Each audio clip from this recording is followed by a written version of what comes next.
After a long hiatus, slowly plodding through this disorienting pandemic, I'm back with episode 36 of the Gospel Culture Podcast. I've been working on several episodes, so Lord willing, I'll be releasing episodes more regularly going forward. On today's episode, I'm going to try to answer the question, why does God love us? And the answer just might surprise you. Stay tuned for what I hope will be an encouraging discussion coming up right after this.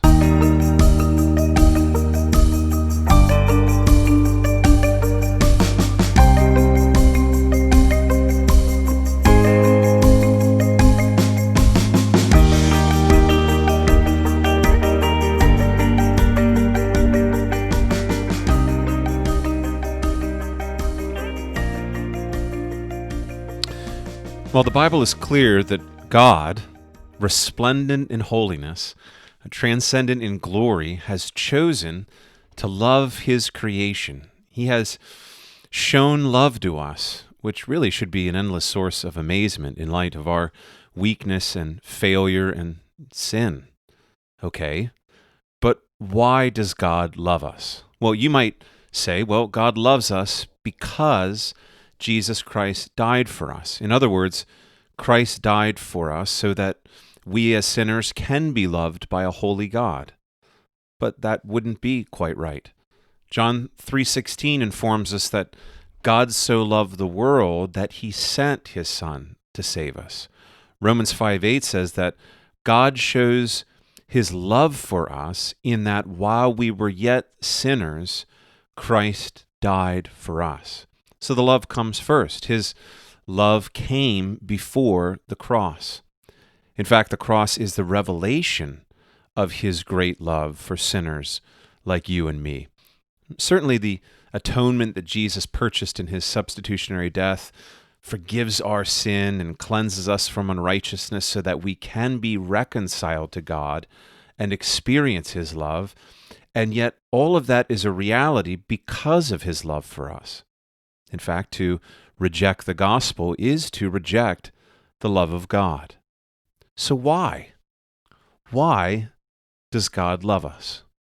Well, in the book of Deuteronomy, God reveals the reason why he loves his people. Deuteronomy 7:7 and 8, God says, "It was not because you were more in number than any other people that the Lord set his love on you and chose you, for you were the fewest of all peoples.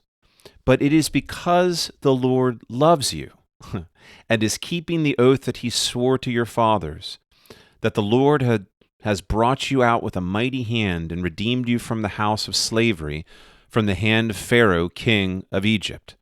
So when God reveals the reason why he loves his people, he says, in effect, I love you because I love you.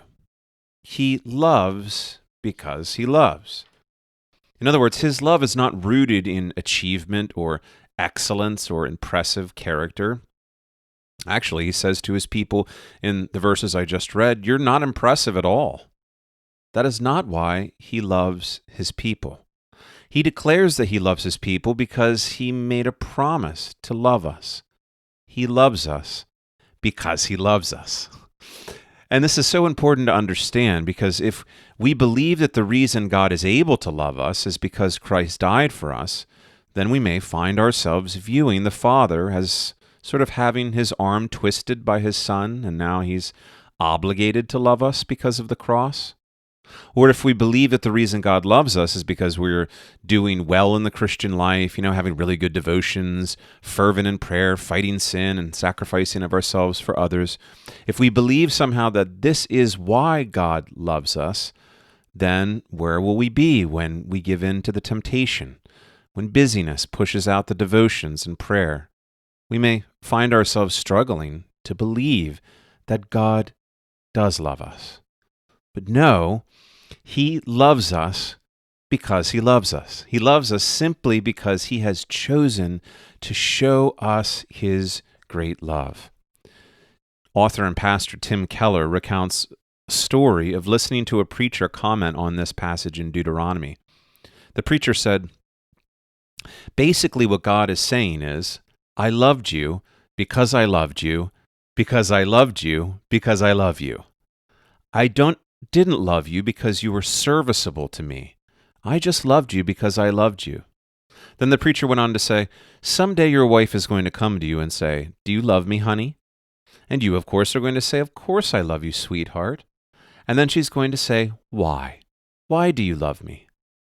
Be careful, guys, because everything's on the line now.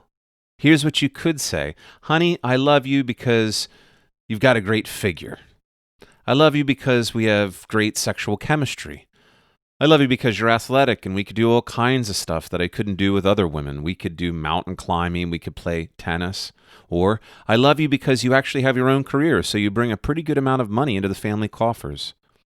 And I remember the preacher saying, if she is stupid, she will start to like what you're saying for a minute, then she'll think about it. What if I want to quit work? What if I gain weight? What if I get depressed for a while? You see, when you say, I love you because you are serviceable to me, that's not love. You don't really love your wife unless you look at her and say, honey, I love you because I love you because I love you. That is like the sovereign, electing, gracious love of God. And when God loves you like that, He loves you just because He loves you. He loves you at the infinite cost of His Son. The only true response to that, if you think about it, is worship. So, my friends, take heart, take comfort in the love of God for you this day. He loves you because He loves you. Not because you are serviceable to Him, not because you are impressive, not because of your achievements or success or beauty or lack thereof. He loves you because He loves you, which means His love does not change even on your worst days. Rest your mind and heart in His steadfast love each and every day. There is the deepest comfort there, and in doing so, we glorify the God who loves us.